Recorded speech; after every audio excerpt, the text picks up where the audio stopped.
रजनी को बचपन से ही पेंटिंग का बहुत शौक था। वो हमेशा से ही पेंटर बनना चाहती थी, पर उसके माँ और पिताजी ने उसको कभी भी इस चीज के लिए सपोर्ट नहीं किया और उसकी शादी नीरव से हो गई।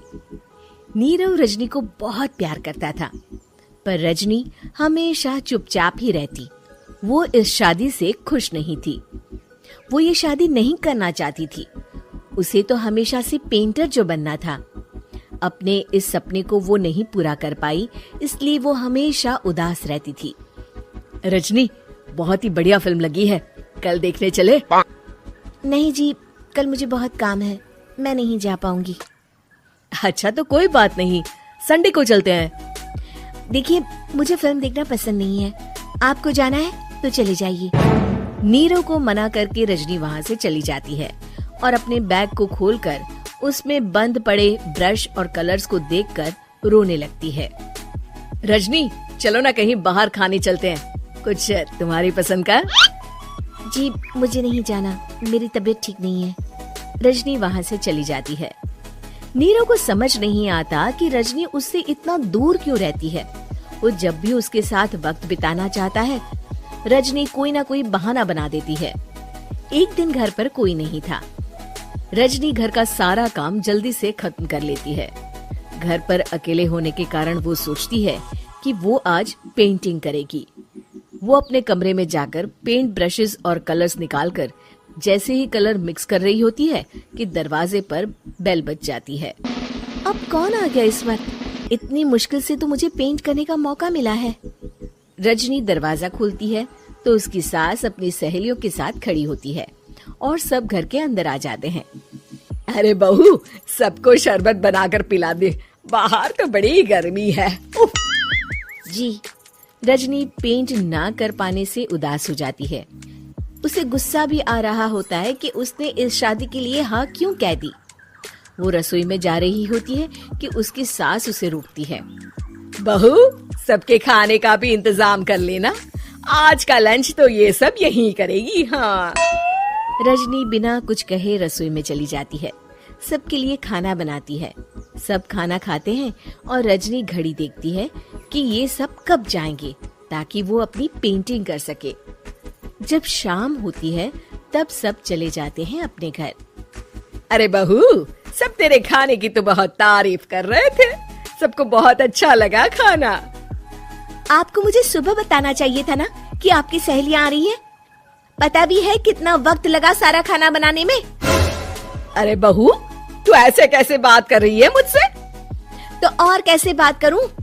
मैं इस घर की कोई नौकरानी नहीं हूँ कि इतना काम करूंगी। रजनी अपने कमरे में जाकर दरवाजा बंद कर लेती है। शाम को जब नीरव आता है तो उसकी माँ उसे पूरी घटना के बारे में बताती है। क्या रजनी ने आपसे इस तरह बात की माँ? हाँ, और पता नहीं उसे क्या हो गया है, शाम से बाहर भी नहीं आई है। मैंने तो कई बार आवाज दी, खाना भी नहीं खाया उसने। तू ही बात करके देख ले बेटा। नीरव अपने कमरे का दरवाजा खटखटाता है।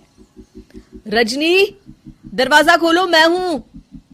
रजनी दरवाजा खोलती है और फिर वापस जाकर अपने बिस्तर पर लेट जाती है। रजनी, माँ से बात करने का ये क्या तरीका है? मैंने कोई गलत बात नहीं की है। अरे तुम क्यों ऐसे बर्ताव कर रही हो सबके साथ? क्या तुम इस शादी से खुश नहीं हो? रजनी कुछ नहीं बोलती। अरे बताओ मुझे रजनी, क्या ये शादी तुम्हारी मर्जी के खिलाफ हुई है? हाँ, मैं ये शादी कभी नहीं करना चाहती थी। तुमसे क्या, मैं किसी से भी शादी नहीं करना चाहती थी। रजनी रोने लगती है। चुप हो जाओ रजनी, बताओ मुझे, तुम क्यों नहीं करना चाहती थी शादी?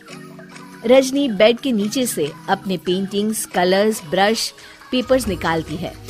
इतने में उसकी सास भी कमरे में आ जाती है। ये देख रहे हो, ये थे मेरे सपने। मैं पेंटर बनना चाहती थी, पर माँ पापा ने कभी सपोर्ट नहीं किया और मेरी शादी करवा दी। मेरे सारे सपने टूट गए।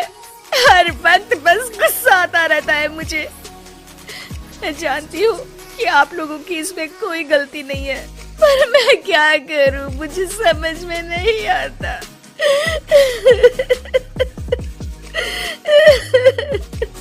रजनी फूट फूट कर रोने लगती है।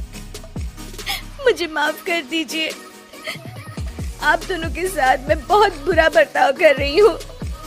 अरे रजनी बेटा चुप हो जाओ तुम। नीरव पानी लेकर आता है। ये लो पानी पियो और शांत हो जाओ। रजनी पानी पीती है और उसकी सास पेंटिंग्स देख रही होती है। अरे नीरव, हमें तो पता ही नहीं था कि हमारी बहू कलाकार है।